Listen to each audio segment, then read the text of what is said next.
Erokamano kukete kaendi maendi chenro mar Rang'ich Welo. Ji ma osechwalo ripot mar kaka ne oroch ratichgi kod Judith Matengo mong'ere kaka Nyaramba medo nyiedhore oko e kinde ma ji masire to seyo tipo mar Ramogi TV ni ketho nying Nyaramba. Kaka Judith Omondi leronwa, moko kuom johala e chiro Kibuye koro dwaro mondo mi kik yango Nyaramba kaka jakom margi nikech giwacho ni tende ne orumo dwe mar Ang'wen.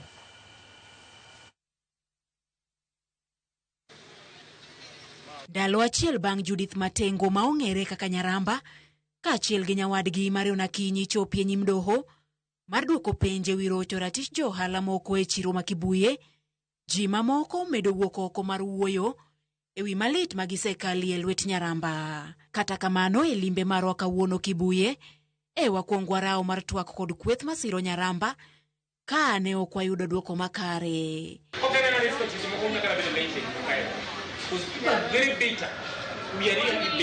Weche ne obedo maliet kendo ne gidagi loso kod Ramogi TV.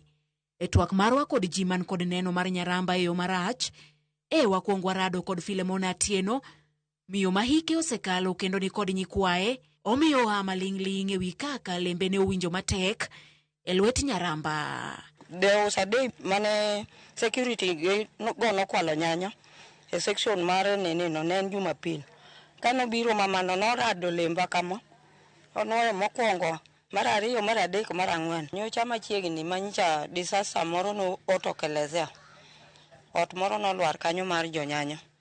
Koro mama ni kane abiro kinyne makata wan chieng' no odno noumore kuomwa. Koro kana abiro to ng'isa mana ni in ok ibi uso ka. Kana kano ga avocado go kanyo, kakano gi kate stall ng'ato, kate stall mane an go kanyo no.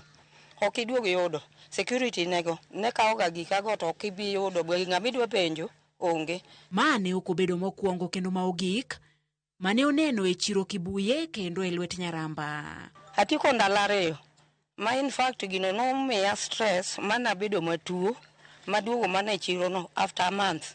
Ng'isa na kao P3 no akao. Ochalo mana karatas asome book nikech kana biro the following day no ywaya moela duk.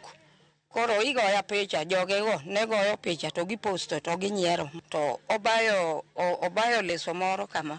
Kaso jogego be obayo go ni amoro manotimo chuodho. Ni umego uru, mama ni aparo ni wiye rach. Naminili report.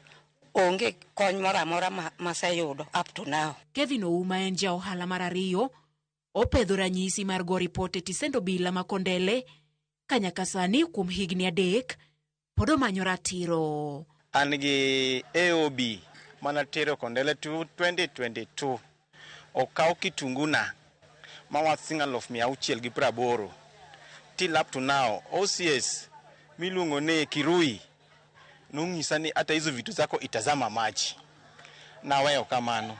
Achaka dhiri OCS Ongechi omia police miluongo ne Fred motimo investigation ma Fred obire scene ma Fred amiyo nyaka Fred joneno adek manoneno ka gigo timore mondiko akaw yo bich olni files gatemo moyudi ma joneno gi ondiko nyaka dhogi kaka gik manotimore pokaido raticha nyaka sani. Ka koro moko kuom johala ywak ni telo mar Nyaramba ne orumo dwe mar Ang'wen higani ka josiasa ema osebedo katiyo kode rocho kwe mar chiro. Tiyudo ka josiasa kobire i chiro to nene kaka ene maina leader. To mae gima ok wadwar. Nikech samo wacho ni ene leader ka josiasa osemiye pesa to ka ini ok supporte to ine mipango ni jok magoyi. County government mondo come in immediately mondo konywa. Ng'ama bro konywa maduong' mogik onge nikech county government won chiro. Iga mokadho ne wan over 20,000 people. Sani dhano dong over 16,000. Nikech ang'o? Jomotho gi jomoriembi gi jomokwal gigi modhi. Apenjo county government ne wan wagolo usuru. Jaod bura ma kaunti ma Kisumu Ruth Odinga ogolo ripot mabende kwayo bila mondo luweche gi maonge mibadhi moro amora. Judith Omondi, Ramogi TV.